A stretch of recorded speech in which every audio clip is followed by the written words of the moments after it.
Okay. So we've been on this short journey talking about living a life that has meaning, that has substance to it, and finding the purpose of your life. And we've talked about being available to God. We learned that word, hineni, and being available, being willing to shift, being able to change direction. We talked about understanding what God's vision is to rescue this planet and to rescue the people in it and to rescue us in the process. And we talked about hearing God's voice, how to distinguish God's voice from all the other voices that are going on around you, and seeing opportunities for redemption. And then we talked last week about a bunch of different things. One is how to plow straight and not look behind and dwell too much on the failures of your life, but see those as steps toward building strength into your life as well. So this morning I want to talk to you about putting pause into your life and putting rest into your life, because if you are exhausted and tired, you'll never be able to function as an instrument of God. You'll never be available when God needs you to be available to reach out to other people. And so there has to be rest and pause in your life as well. And I think one of the things that's important, and I didn't specifically talk about this, but is recognizing where in the main place of your life, whether it's your work or whether you're in school or whatever you're doing, if you're living at home or whatever you're doing, to see God's redemption in what you are doing. And that may be difficult for you. If you work for a company that makes peanut butter or something, you may decide, well, I don't understand how that could possibly be redeeming. But I assure you that there are components where you are that God wants to open your eyes to see opportunities to be involved in redemption. And as you see redemption, as you're involved in redemption, that will revert back and stimulate redemption in your own life as well. Let me give you an illustration. When in the late 50s and early 60s, when I was a very young man, my father planted a church up in the Renton Highlands. It's still there, Renton Bible Church on Union Avenue. And he was also a principal of a school. Just south of the church, there was a community of African Americans. I don't know how they got there.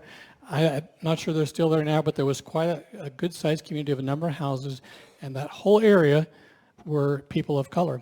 And somehow, I don't know how this happened, in retrospect, because I was a child who wasn't paying attention, but my father began to have an impact in that little community. And one of those men, a young man, he led him to the Lord and then hired him to work for him. And he worked his whole life for my father. His name was Ted Wooten. And Ted Wooten came to the Lord, and to the day he died, he said that my dad had rescued him. And that's amazing on a couple different levels, because my father was raised in Texas, in West Texas, and to this day, many of my relatives down there are still very, very bigoted. And so here's my father in the very beginning of the civil rights movement, and early in the civil rights movement, recognizing that he needed to be redeemed in what he had learned to look down on people of color, and moved into this community of color, and not only impacted that family, but many families in that area. And that, although I was not aware of it, instilled in my life the value of people of color, and there was no distinction, because they were sort of a part of our life, that growing up. So that was a way in which my father saw an opportunity for redemption and moved himself into that area. So I want to talk to you specifically this morning about finding pause in your life, finding rest, finding moments of restoration in yourself personally. And I could spend a lot of time talking about the health benefits of it, and I'm sure that you are aware of some of them. And in fact, I'll just mention a couple. There's some really interesting studies going on right now about the value of different things, one of which is sleep. And they're discovering that people that get enough sleep, it's easier for them to lose weight, that their brains function more efficiently, they're better problem solvers, they're better relationally. And they're also discovering that people sometimes need more sleep than they think that they do. There are some people that actually need up to 10 hours of sleep a night. And so, you hear them saying, well, you can get by with 6 or 7 hours of sleep. You may be a person that needs up to 10 hours of sleep a night. And the way that you can tell is when you wake up, you feel rested. And if every morning you are clawing for the alarm clock and pulling your eyes open, and it's possible that you may not be getting enough sleep. And I know that for some people it's more difficult to wake up than other people. I usually wake up and I'm ready to get up. But some people, like some of my children, when they wake up, it takes them a long time to climb from the bed, even if they've had plenty of sleep. So there's a difference there, but there still should be a sense when you wake up that you are refreshed. One of the things that they're just discovering recently in some recent studies is something that your brain, in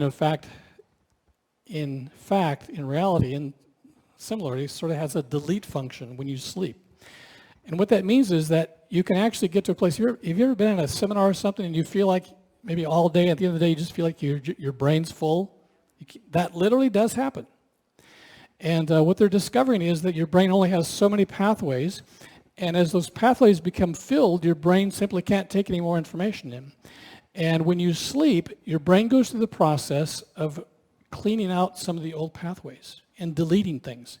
And so things that you find that you can't remember anymore, that's because your brain went through there and cleaned those out because you weren't using them. And so it made those pathways available to new information. So that's why when you first wake up is one of the most efficient times to learn, because your brain has just opened up new areas. And in the afternoon is probably the worst time to learn, because your brain is really maximizing and it's getting filled. Now, actually, a nap can help, because even in a nap, they say that some of that happens. Some of those things get cleaned out, and you have a little bit more room. The other interesting thing that happens in this process is that the very last things that you're thinking about before you go to sleep, your brain sets those aside as important. And so if you go to sleep and you're thinking about all the anxieties of your life and all the troubles that you're having, that's what your brain is going to fixate on. It's going to sink those and cement those into your mind. So a really important process to do before you go to sleep is to work on getting those aside and thinking about happy, pleasant things, thinking about vacations that you took, maybe reading some scriptures, quoting some poetry, doing things that you want to have in your mind, and to dwell on those things. In fact, there's a verse that says, don't let the sun go down in your anger. So you don't want to go to sleep angry and upset about something, because that will become fixated in your mind. Okay, that's sort of all on a side. Oh, actually, I did print off that article about the brain's delete function. If you're interested in the copy, I have it there. But I want to talk to you about pause, because it's really important to understand and to recognize that part of our existence is needful of rest. And if you go through the scriptures and you do a study on rest, or if on relaxation, predominantly rest, there are many, many verses throughout the scriptures. In fact, the concept of rest begins with the creation. You know, God created for 7 days, and or 6 days. On the seventh day, it said that he rested. And so rest is very, very important part of creation. We are designed to be people that have opportunities to rest. And this can happen in a number of different ways. And it should happen on a number of different levels. There should be times throughout your day in which there is what researchers call pause, where you just stop what you're doing, you just get up from your desk or get up from your chair, and you go somewhere and you just sort of give your brain a moment of relaxation.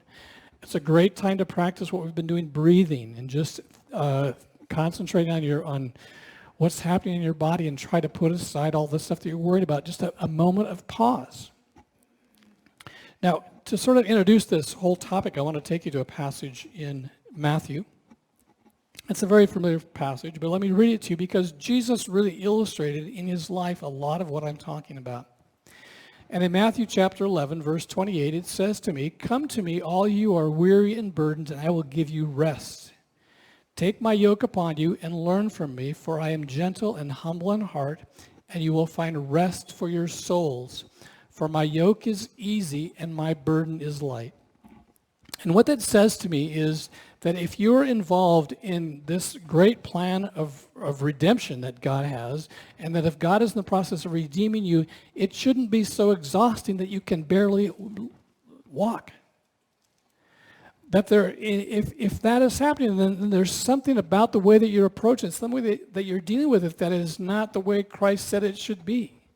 Because he says there's supposed to be a sense of rest in the midst of this. And it's not that there won't be turmoil, that there won't be storms, but beyond that and through that, in the midst of that, you should find moments of rest. And one of the ways that you can do that is to make sure that you incorporate in your day periods of pause.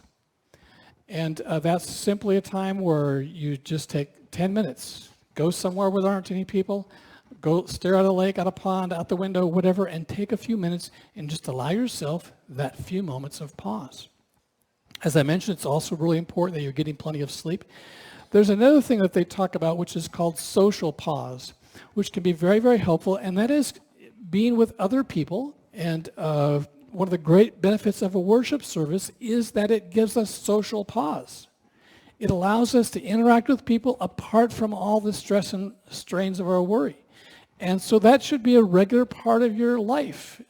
Sunday mornings, but maybe other times as well. Maybe go out for dinner. Maybe go out and do some activity together. The idea of playing baseball together. Something which is not related to the stress of your life. Now, when you get together, make sure that the whole time you're there, you're not talking about all the issues of your life.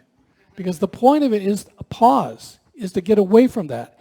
And there may be times where you need to sit down with someone and get some advice and to talk about it, but make sure that you move beyond that as well and have pause in that relationship, that there's social pause. There's an opportunity for them and you to just relax and to refresh and to enjoy each other's presence. So social pause is really important as well.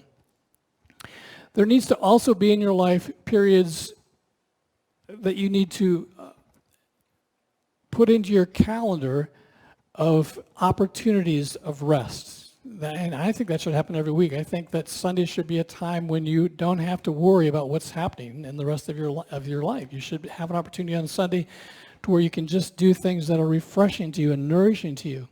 And they may be activities, or they may be taking a nap. You have to sort of decide and look at your own life and your own body and your own needs and figure out what that is. But you need to have that on Sunday. There also should be periods every year where you get away from your life. We call those vacation periods. And vacation periods can vary from person to person and what you need and how they will restore you. But you should, when you come back, feel restored, not simply exhausted. And there's different types of exhaustion as well. And sometimes if you're mentally working all the time, physical exhaustion can actually be really good and feel really good. And so it can be good to come back to work physically exhausted, but mentally alert and ready to go back to work. So all these things are really important. One of the articles I read that was really interesting, what people often do when they first come home from work is that they sit down in front of the TV and they say they veg out. And it's a fascinating study, and there's a lot of work being done as to whether that's really restorative or not. And it actually has to do with what sorts of programs you watch and how long you watch them as to whether or not it is restorative. It is a way that your brain disconnects, and so there's something good about that. But the fact is that you're receiving a tremendous amount of input and stimulus. And we're visual creatures, and so the vast part of our brain has to do with the visual cortex, and so you're engaging that. And so you're putting a lot of energy into the visual part.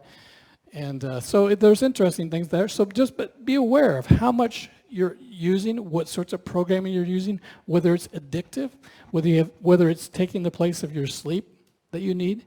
And so you need to be aware of all this. And so, but the important thing is that you need to be sensitive to the fact that you need rest, you need pause, you need restoration. The last thing I want to say about this is that it's humanly, I believe, impossible to do all this. I mean, you can have the best intentions in the world, and you will utterly continue, unless you're an unusual person, to fail in this area, unless you have the Spirit of God in you to help you and to give you wisdom. And you, in fact, may need some other people to hold you accountable to some schedules and some calendar events, some things that you plan, some rest that you plan into your life. And I think in that regard, we come back to the verse, and we recognize that we are weary and burdened because we are assuming it ourselves. We are wearied and burdened because we are not doing Christ's work. We are trying to do our work. We are weary and burdened because we are assuming even the responsibility of giving rest to our souls, and we need to understand and recognize that it's Jesus that's going to do that. So it's really appropriate that in the midst of this, we come to the communion table, because the communion table is a place of pause. It's a place of restoration. It's a place of recognition of the power needed for this to happen in our lives. So, since I can barely talk anymore, I'm going to invite the ushers, or the elders, to come, and we're going to celebrate communion together.